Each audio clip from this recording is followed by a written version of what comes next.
Salut la famille, nous sommes très heureux de nous retrouver encore une fois de plus devant vous. Nous disons merci, merci d'être toujours là présent, surtout à travers cet espace des commentaires. Et comme j'ai toujours l'habitude de vous le dire, cet espace est bien réservé pour toi. Donc si tu as quelque chose que tu voulais partager avec nous, n'hésitez pas.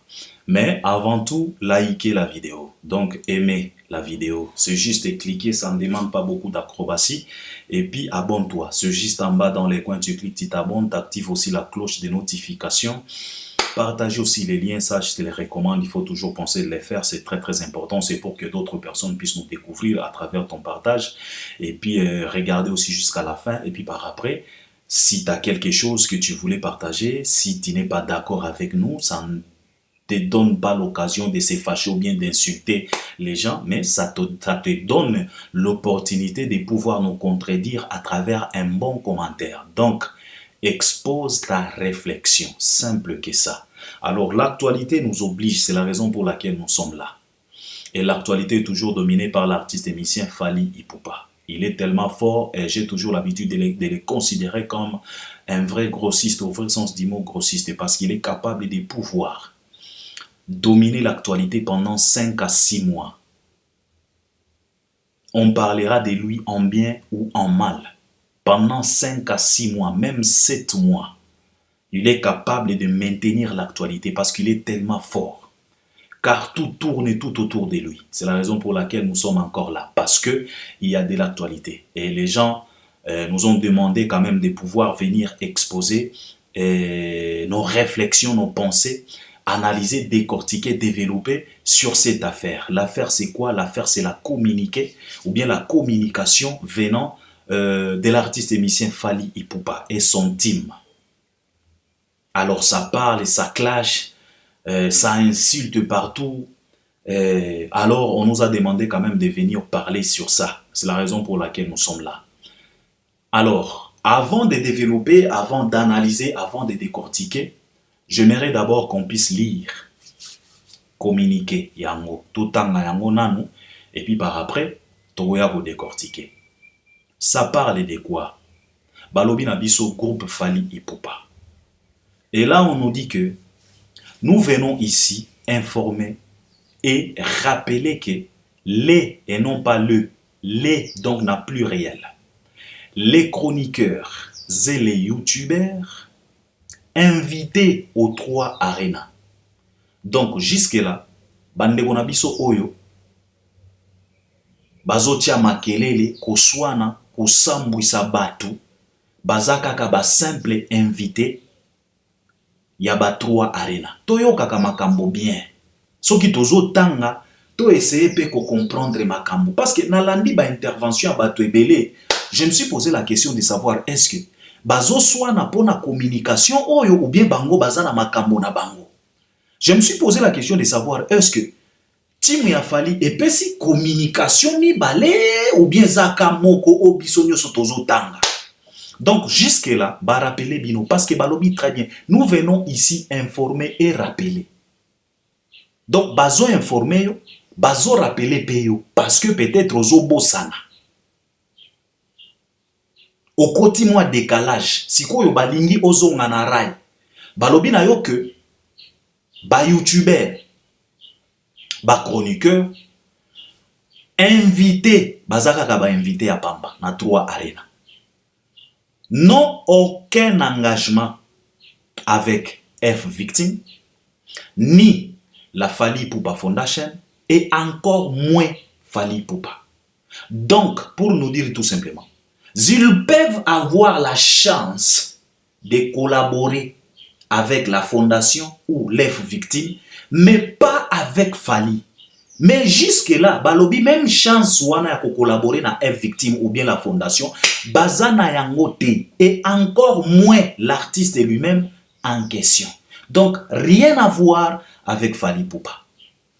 Ba continuer balobi. Ils ne sont donc pas mandatés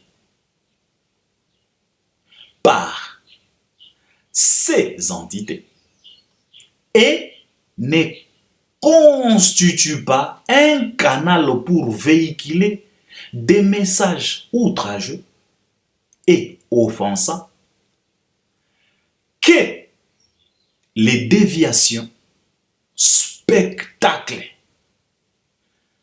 déshonorants, baises et autres clashs auxquels ils se livrent n'engagent que eux.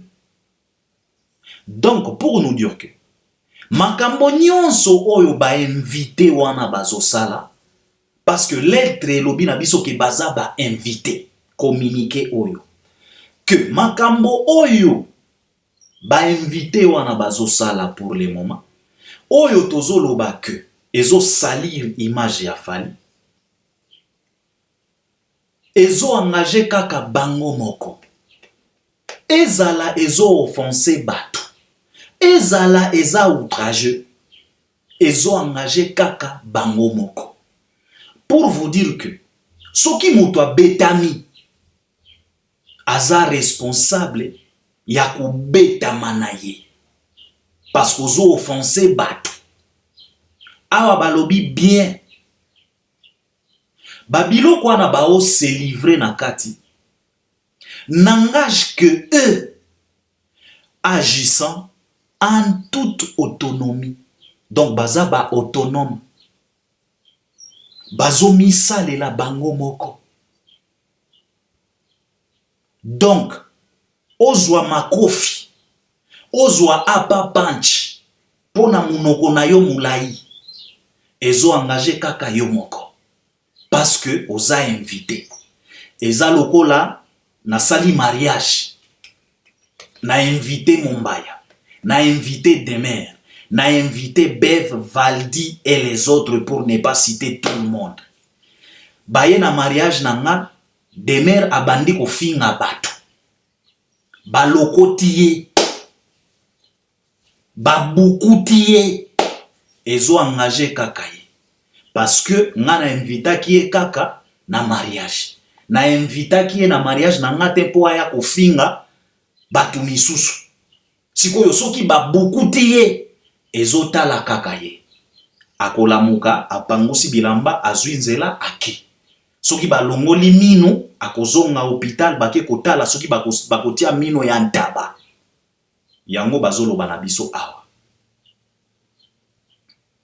Agissant en toute autonomie, bazaba autonome. Ezotala ni fondation, ni un victime, moins Fally. Ba continuer balobi, cette attitude entachée d'antivaleur étant contraire à la vision de l'artiste Fally Ipupa. Nalingi na zongela awa. Cette attitude entaché d'antivaleur, étant contraire à la vision de Fally Ipupa. To se rappeler na communiqué oyo, timu ya Fally esalaki pona makambo ya francophonie, les nuits de la francophonie. Paragraphe oyo ezalaki pe na kati. Que ba bêtise oyo ezoleka kuna na nuit ya ba francophonie, eza contrairement à la vision ya Fally. Tu ne retrouveras jamais Fally là-dedans.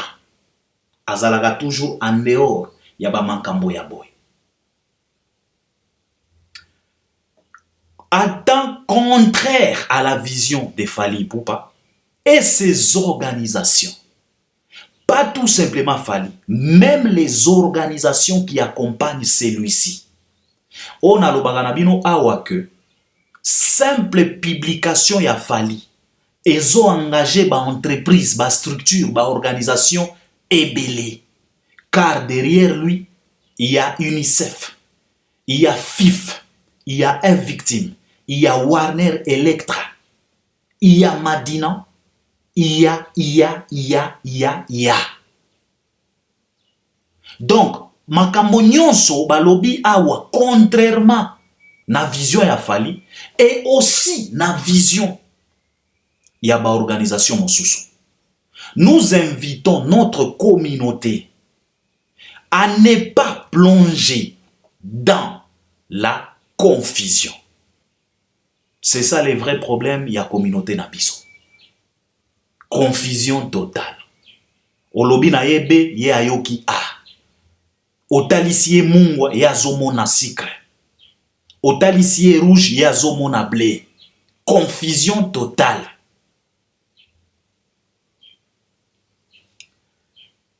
Balobi awa.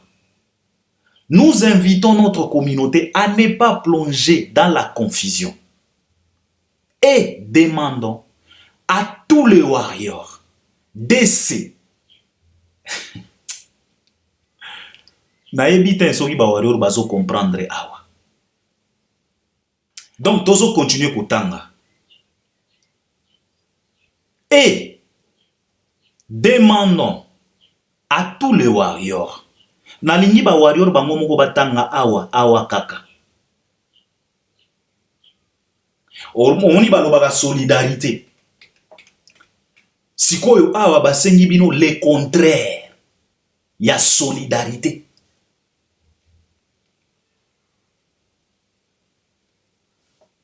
Botanga bien awa. Bino moko bokotanga bokotia. Nalingi na ko prononcer en motin. Bino moko botanga awa pour bo comprendre. De ces acteurs qui se livrent à ce genre de pratiques. Basengi na bino kozala solidaire na bangoten. Kozala na bangoten. Au contraire, il y a la popo. Na batu oyo, bazoya na bamakambu ya buzoba et pas ya fali. Je pense que biso Albert Premier, toloba yango déjà. Toloba yango déjà. To expliquer yango maintes fois. Tango tozo expliquer yango, certains warriors bayaka awa pona koya kofinga biso. Warrior moko aloba nanga ke Albert Premier longwa kuna. Yo toyebi yo ozalaka peureux. Tango makambo aniki menga ezalaki awa olimwa na internet. Batu misusu nde babundela fali. Wana warrior atiki commentaire akomeli nga lolenge wana. Natangi commentaire wana na seki. Siko lelo nazo tuna warrior wana. Na batu oyo babanda kosala ba live na epoke ya Niki Menga. Bosilana na bango ndenge nini. Je pense que vous êtes conscient ndenge makambo elekaki. À la fin de la journée, ba finga bino. Ba finga na babiso. Batu oyo bobanda kolala epa na bango ba live. Soit disant que bango nde ba obonde la fali. Albert Premier na sala émission na loba que visibilité oyo bozo pesa ex mwasi ya bana ya fali. Bokokoki ko pesa visibilité wana epa ya Nana Ketchup parce que elle le mérite mieux. Toloba yango. Ba averti, ba zoyeba, ba o se rappele.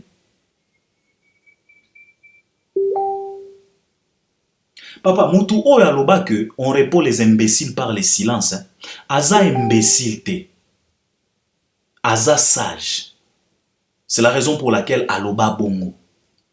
Qu'on répond les imbéciles par le silence. Parfois le silence est tellement mieux que le parler, que le bavardage, que le bourdonnement, que le bla bla bla blagata blagata.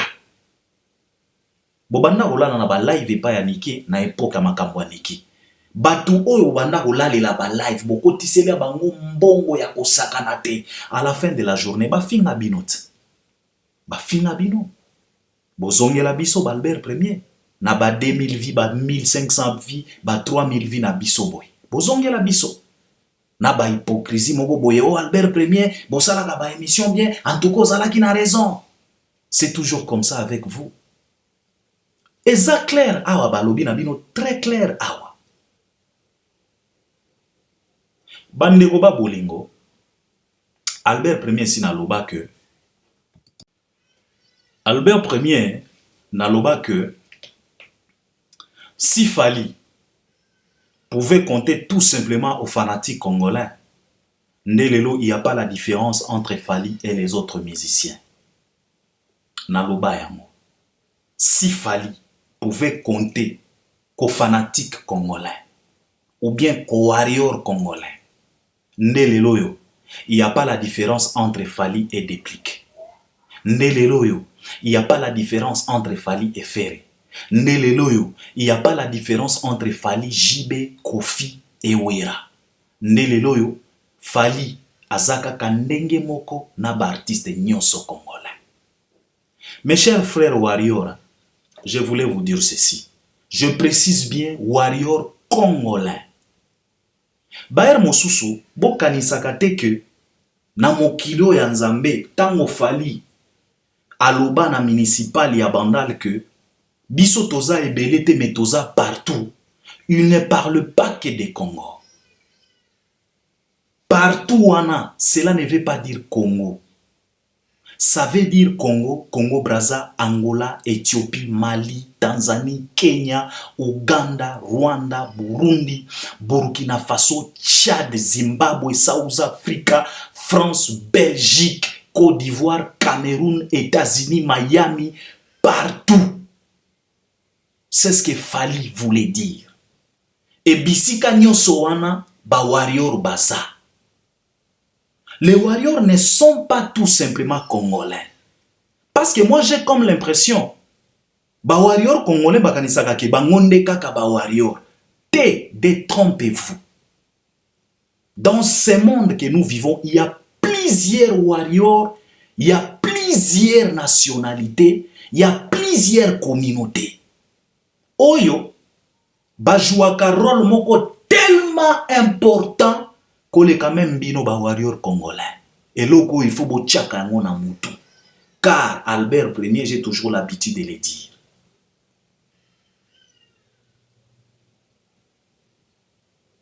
Batu o baton di saka Sofitel chaque année, ce ne sont pas les warriors congolais. Batu o bauti koton di sa Bependa na Cameroun, ce ne sont pas les warriors congolais. Batu oyo batondi sa stade na Tchad, ce ne sont pas les warriors congolais. Batu oyo batondi sa ba stade na ba Zambie na ba Tanzanie, ce ne sont pas les warriors congolais. Batu oyo batondi sa ba stade na ba Ouganda na ba Kenya, ce ne sont pas des warriors congolais. Quand Fally cartonne en dehors de la République démocratique du Congo, ça ne vous dit rien. Est-ce qu'il cartonne à cause de vous, warriors congolais? Non. Ce qui total y a Paris la défense arena. Ce qui va calculer le pourcentage de la communauté. Pensez-vous que les Congolais sont tellement ébélés que la communauté monsous? Je ne pense pas. Mais même na OVO, mais même na ING, malgré que tous en a forte communauté na Belgique, mais bon ça la keba. Si koyo parfois ba warrior congolais bakanisaka ke tango bazolo ba warrior bangonde baza ba warrior kaka. Non, détrompez-vous. Vous n'êtes pas les seuls à soutenir la carrière de Fally. Vous n'êtes pas les seuls à streamer, à payer, à consommer les produits de Fally. D'ailleurs, pour tout biso ba congolais, tous ala na culture à consommation, jamais de la vie. Si koyo tango bomonaka ba chiffre à Fally ezomata, vous vous posez des questions. Est-ce que vous mitunaka po boyeba banani yango bazomatisa ba chiffre à Fally? Parce que nous Congolais, on est toujours dans la distraction, dans la bêtise. Si koyo tango bozalaka na kati ya bêtise, est-ce que bozwaka ta moi 2 secondes ya komituna tango biso toza na kati ya bêtise boye banani bazo streamer Fally? Bomituna kata. Si ko tika biso to rappeler bino. Tango un warrior congolais na kati ya bêtise, un warrior tanzanien stream les chansons de Fally. Un warrior kenyan visionne les clips de Fally. Un warrior burkinabé achète et consomme la musique de Fally. Et au final, yo Congolais, oyeko tout atolo, o Fally na biso, aza danger à l'équipe artiste nyonso. Tu l'as consommé? T'as visionné combien de clips par semaine?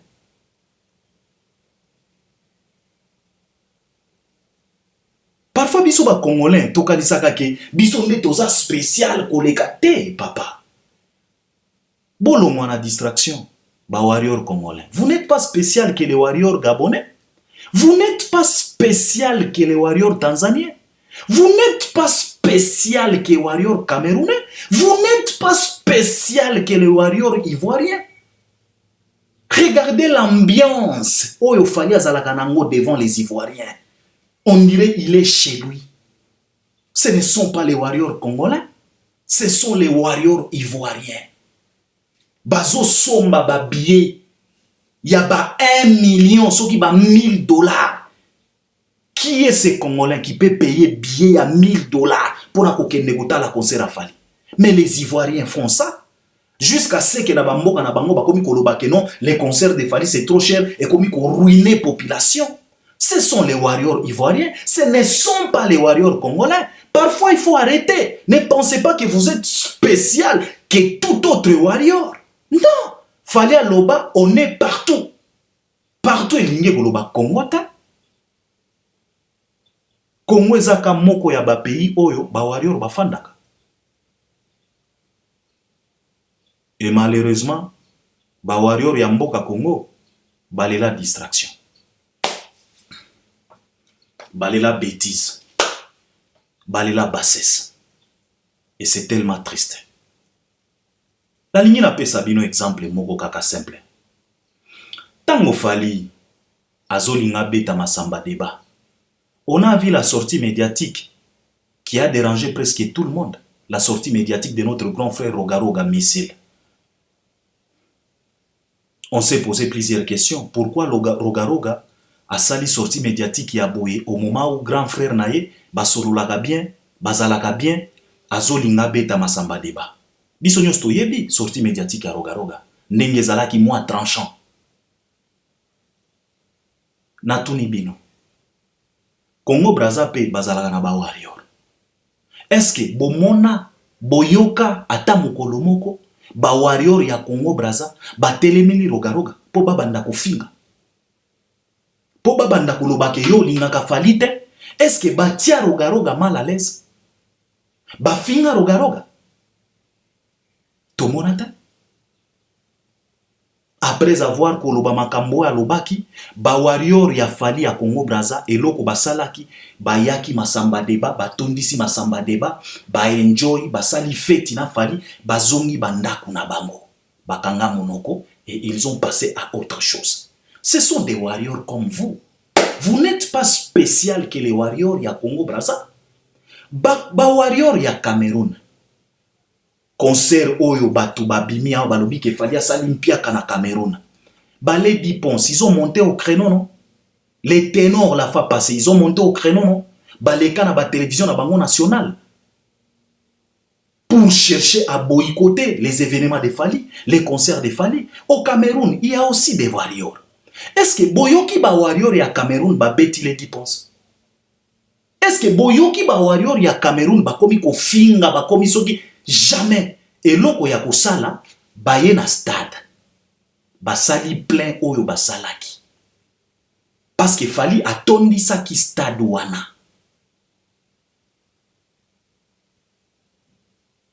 Basali feti na Fali, concert esili, bazongi na bandako na bango, ba continuer ko consommer Fali. Fali passe à autre chose. Alors vous warriors congolais, vous n'êtes pas spécial que tous ces warriors là.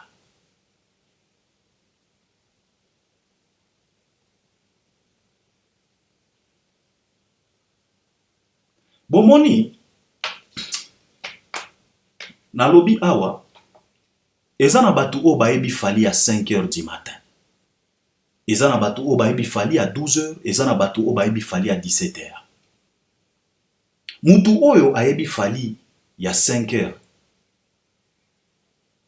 Akoloba na yo clairement que Fali n'a pas besoin de tout ça. Pembeni na ye. Bato o balobelaka, bato o badefandaka Fali. Papa, toyoka na malamu. Eloko oyo e defandaka Fali. Ezalaka musala na ye. Ezalaka ba production, na ba réalisation, na ba concrétisation na ye. Na ba mérite, ba trophée, na ba certification na ye. Ezana eloko mosusu oyo et defandaka Fali koleka biloko wana. Parce que si et seulement si les insultes pouvaient défendre un artiste et musicien congolais, Nelelo, Ferry, aza tellement likolo ya fali na ndenge moko akosakana te. Parce que Ferry, il a eu des soldats, des fous joyeux, oyo pena ba yebi ko finga bato. Et ye moko Ferry, c'est vraiment un vrai impoli, au vrai sens du mot impoli, qui peut te détruire dans l'impolitesse. Parce que à la kisa biso déjà, na premier soin, na deuxième soin, faire benga jibengeleka. Faire aloba na kofi ke ngana ya na quartier la te koyako. Donc koyako pesa cour ya koyemba. Ça c'est de l'impolitesse à niveau moko ya likolo. Faire benga fali Fanny, tantine Fanny. Et ça, impolitesse. Si et seulement si les insultes, la bêtise, et ça là qui arme importante, y a qu'au défendre artiste, Nelelo Ferry, aza likolo makasi. Mais avec tout ce que Ferry a eu, comme impolitesse, comme bassesse, comme soldat, comme défenseur, Ferry est où?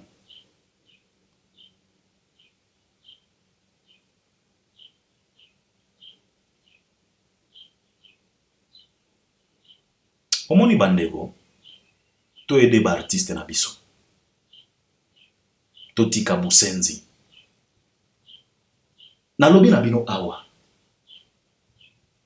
Soki mafinga ebanda kozala arme pona ko propulser, ko élever artiste, Nelelo Ferry aza likolo. Mais Ferry aza wapi? Malgré ba soldat nyonso oya swa ya kofingele bato ti lelo, Ferry aza wapi?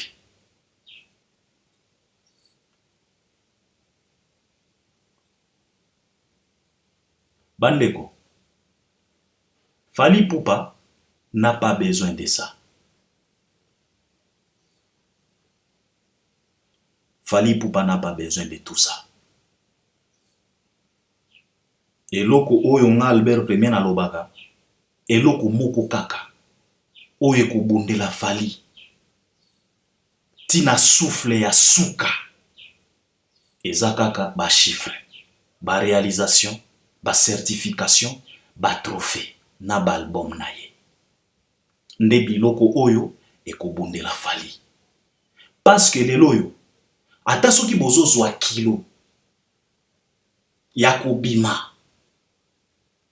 bozo bombe tu ba poitrine na bino ke biso tolobelaka Fally, c'est parce que derrière kolobela Fally wana, boyebi très bien que disque de platine eza, disque d'or eza, plusieurs singles d'or existent, des albums à succès existent, des concerts, des concrétisations, des réalisations, des performances existent. C'est la raison pour laquelle bozo zwa courage ya kobombe tu ba poitrine na bino wana ke biso tolobelaka Fally. Je vous dis bien, soki Fally azalaki na ba réalisation te, na yebi te soki bolingaki bozala na ba courage boza na ngolelo.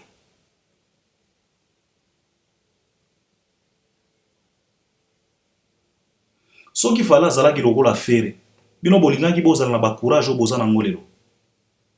Soki Fally azalaki lokola Héritier, Fabregas, Déplique, Vibrator, bina filé, bino bolingaki bozala na ba courage boza na ngolelo.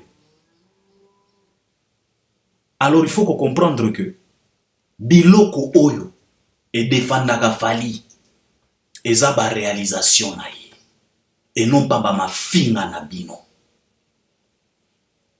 Alors biso toyebi Fally à 5 heures du matin, toyebi que soki ezalaka na likambo oyo Fally asalaka oyo e dérangeaka bato koleka mafinga, oyo etiaka bato ba détracteur, ba jaloux na ye, etiaka bango pena mal à l'aise, ezalaka silence ya Fally.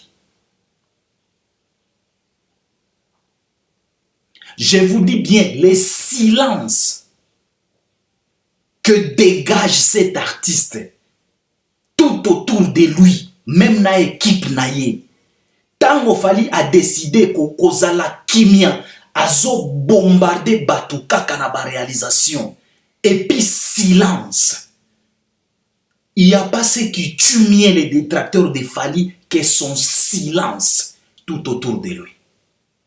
Et nyonga kabatu bozana idete. Lelo bopesi batu maloba.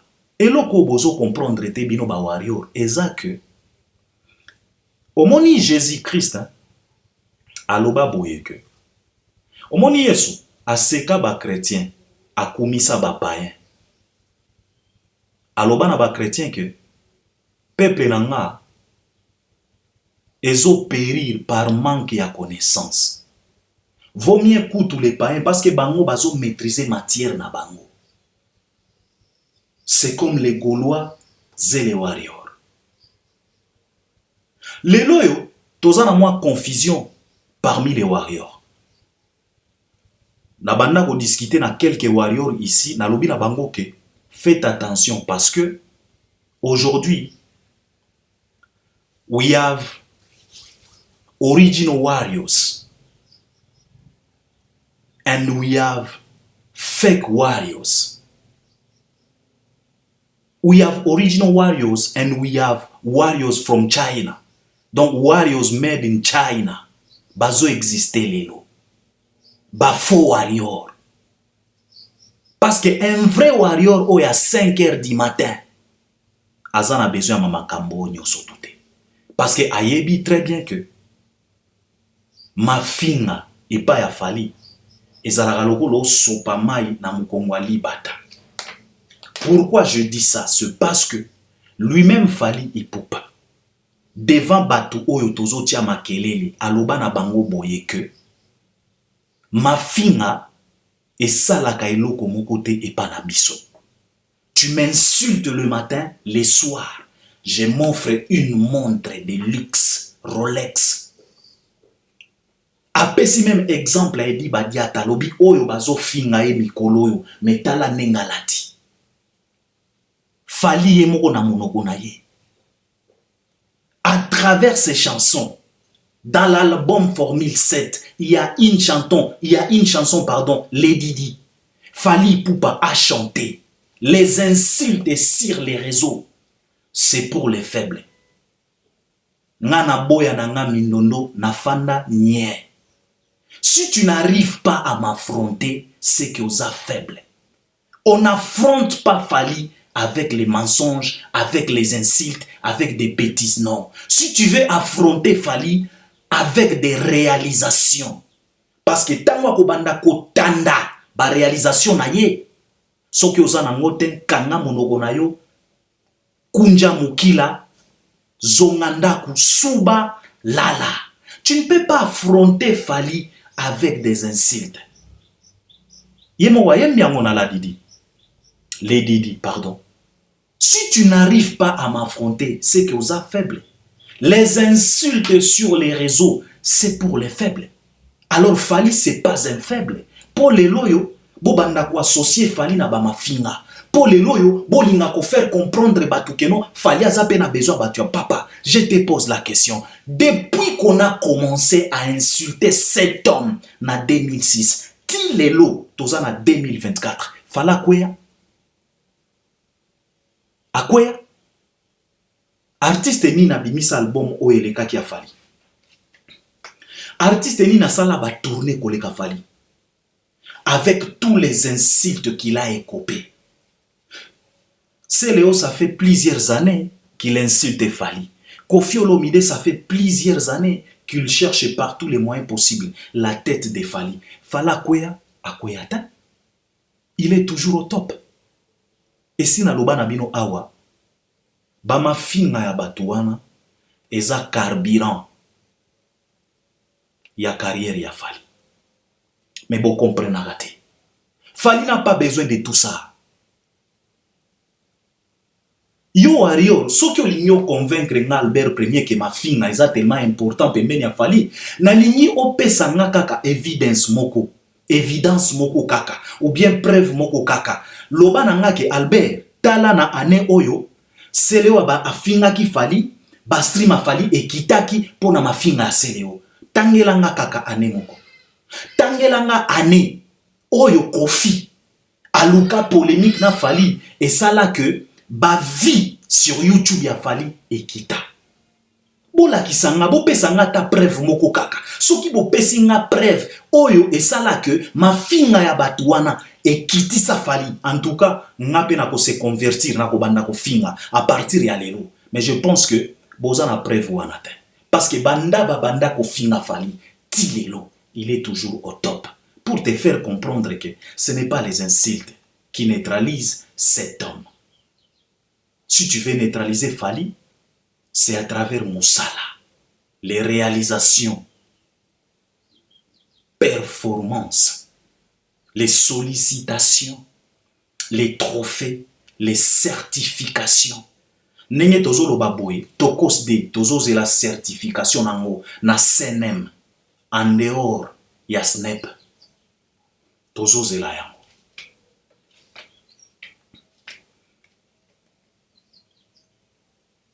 Fali ayemba. Allons-y, on n'a peur de rien, on est confiant. Moi j'ai un mental d'acier comme un warrior. Ils sont là-bas, on est trop high. Bazomeka, ils arriveront pas côté papa. Allo balabino nengenini qu'il n'a pas besoin de ça. On n'aime pas les hypocrites. On n'aime pas les doubles discours. On n'aime pas Bando qui est gentil. On n'aime pas les partout. Il y a la baille. Boloke, mama nabana kopia mutute, asimba, boloke, kangango, livrango, liango, boloke, 20 000 cas, kopia mutute, mama nabana kopia mutute, warrior, blokango, kangango, liberango, liango, boloke, ayemba.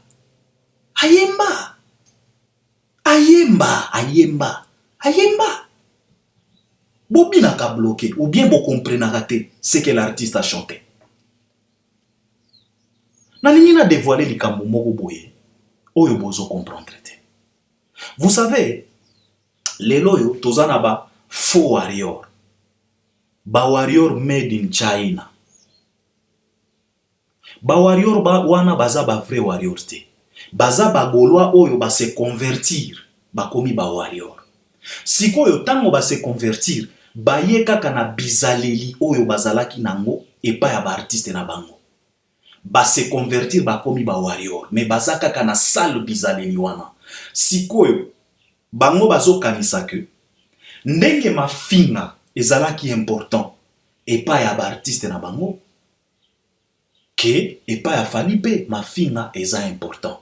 Et tout ça c'est pourquoi se passe que baloba na biso déjà que batu ya fere na ye moko fere basalaka par tous les moyens possibles pour maintenir la rivalité entre Ferré et Fali. Trésor Congolo nous a dit ça en plein midi, qu'il a fait par tous les moyens possibles. Il a créé des stratégies, il a accepté d'être qu'un bouffon, un illettré culturel, pour tout simplement maintenir cette rivalité qui n'existe même pas. Alors, pour maintenir cette rivalité, qu'est-ce que il faut basala?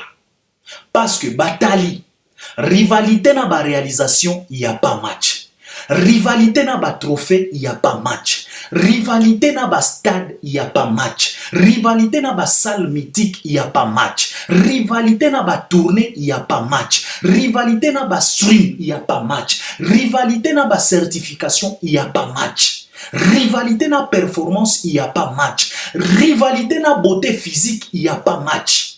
Rivalité na taille, il n'y a pas match. Sikoyo, batikali kaka na option oyo moko kaka. Mafinga.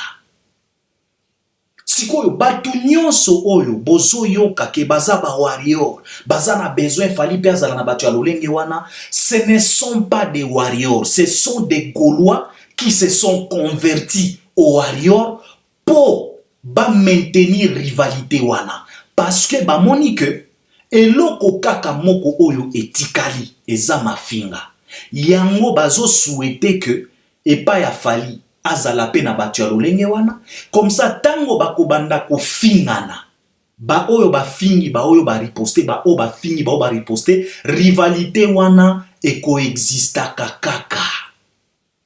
Parce que tango bozo fingana kombo ya fali nde zobima, kombo ya fere nde zobima, bozo enrichir rivalité oyo il fallait même pas ezala. À cause de quoi? Kozanga komieba.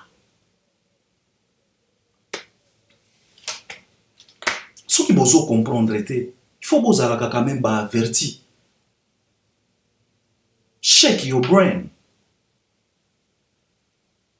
Faut faire bouger vos cerveaux. Bagolo nenge baza mieux placé ya ko maintenir rivalité tina lifobo soki boye bagate. Parce que bazotala na ba angle nyonso baza ba perdant. Alors toko sala nini? Il faut tout ça là par tous les moyens possibles. Fali pe azala na batu lokola babiso. Fali pe azala na marque house. Fali pe azala soki na nani oyo. Fali pe sikoyo tango bakobanda ko. Donc rivalité wana bazoluka par tous les moyens possibles. Ba créer provision pour la rivalité oyo. Il fallait même pas tobeta lisolo nango. Mais ce qui me choque est que les warriors bazo comprendre. Bazo se laisser faire. Et c'est tellement triste. Communication yango. Natengeli bino yango awa. Balobi na bino que baza na engagement mon côté. Na est victime. Na FIF Foundation. Encore moins na fali pour payer moko. Et que makambo nyonso bazo sala na ba bêtise. Ezo engagé kaka bango moko. Et balobi na bino que bokende te kosangana na bango. Au contraire, bolongwa kuna, boluka bisika ya kokende kolekisa batana bino. Simple que ça, soki bozo comprendre te. Parce que na moni bato e komi ofali abengani bato, abengani mutute. Abengani invité mon côté, ce n'est que les invités. Yo soko za invité ba invité na mariage ya bato. Okomi koya ko finga bato, ba ko bubuta o makofit. Etali yo moko. Toi tu penses que le marié a hôtel ma poya ko lobake yo botika été o finga ki bato pona nini? Yo ba invité o na mariage, yo komi na mariage okomi ko finga bato. Ba ko ba luzoma makofi soki ba kolongolo mino, etali yo ba komi awa. Etali bango. Ça n'engage que eux. Parce que nyonso oyo bazo sala eza en dehors ya vision ya fali. Vision ya fali eza mafinga te bande bonanga. Totika fali tranquille. Fali n'a pas besoin de tout ça. Fali c'est l'artiste qui a défié Presse ya Congo. A défié yango nyonso. Alongola motute. Abanga motute. Aleka chez Popo la loba que à partir ya lelo batika kolobela makambo nanga ata 1 mois soki bakokoka tokoka te. Je me rappelle na Kinshasa comme si c'était hier, ba journaliste balingaki basalela fali marche moko ya opposition ko s'opposer na ba propos ya fali en disant que non, fali ne respecte plus presse parce que fali akomi kobosa na ke biso mutu to salaye, fali aboya likambo wana aloba basala ngate. Alors, ceux qui bango bakanisaka ki basalanga, batika kolobelanga, siko tokotala entre nga na bango, nani asala moninga. Lelo biso nyos toza convaincu, fali moto azo sala biso. Totika kolobela e kasi totala. Soki tokolia. Ezala ba détracteur. Lelo yo, ba vient na biso ebele babanda ko sala na ba télévision. Lelo bango nyonso bakomi na tuba mwa chaîne na bango pembeni. Na tuba mwa chaîne na bango wana kaka makamba aya fali. Matin midi pourquoi? Émission o ezalaki émission politique. bosolo na politique, lelo ekoma busoto na politique. À cause de qui? À cause de Fali. Un insensé, il est très culturel. Un bonobo sous-développé. Le rôle à Israël Moutomboloana. Le loka comme sans valeur. Fallait à souki sin le kouana. Donc, à l'ongolier crédibilité, nyoso, tina manzaka. Fali est toujours au top. Qui est égal à Fali Lelo? Il a défié tout le monde. Et les musiciens, et les chroniqueurs, et les youtubeurs, et les journalistes. Fali a défié toute une république. Sokozana makasi telema devant et total. Soka bobimisaka disque d'or mbang. Oko telema wapi. Mutu ya lolenge wana bino bokanisi qu'il a besoin ya ba bêtises bozo finga batu banzota babatu. Il faut arrêter. Vous n'êtes pas important que les warriors camerounais. Vous n'êtes pas important que les warriors sénégalais. Fallait outi ko beta na Radisson na Sénégal. Bino mutu botondi saki hôtel wan. Boebi billet zalaki combien? Ce sont les Sénégalais. Parfois il faut arrêter. Parfois il faut arrêter. Je dis encore parfois il faut arrêter. Fali n'a pas besoin de tout ça.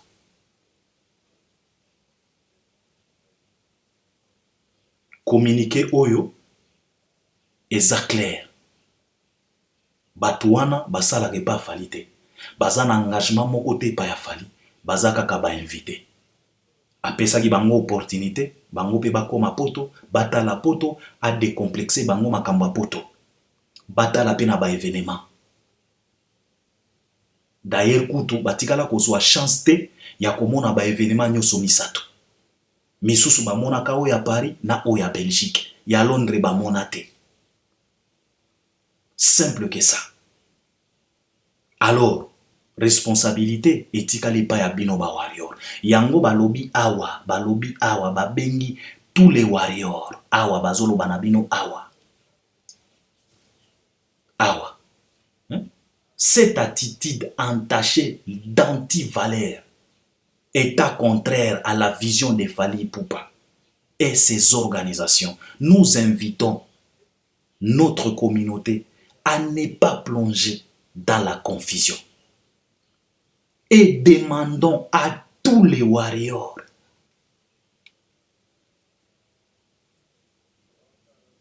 Fali azana besoin makambo yote. Faut faire attention. Bazoko sabino na mutambo, bino pe bozokota na mutambo. Nalobi na bino awa, eloko oyo, ezo ede bango, po ba maintenir rivalité, eza kaka mafinga. Sikoyo bazolinga, batu oyo bango bazalaka na bango, ba retrouver bango pe pa ya Fali, comme ça, ba alimenter rivalité wana. Parce que na tout ni question. Soki lelo balongoli mafinga na koswana tozomona. Rivalité ya nini entre Fali na Ferry? Rivalité ya nini entre Kofi na Fali? Rivalité ya nini entre Fali na Jibe? Rivalité ya nini entre Fali na Fabregas? Entre Fali na Wera? Nani yango akotelema devant ye? À part mafinga. Et prévané, binomoko bokomi koyoka ndenge bakomi koloba que il y a pas la différence entre Fali et les autres parce que bango nyonso bazana batu o basalaka nini bafingelaka bango batu. Donc bozo comprendre te. Bozo comprendre te soué na bango. Balingi kaka bazongisa Fali.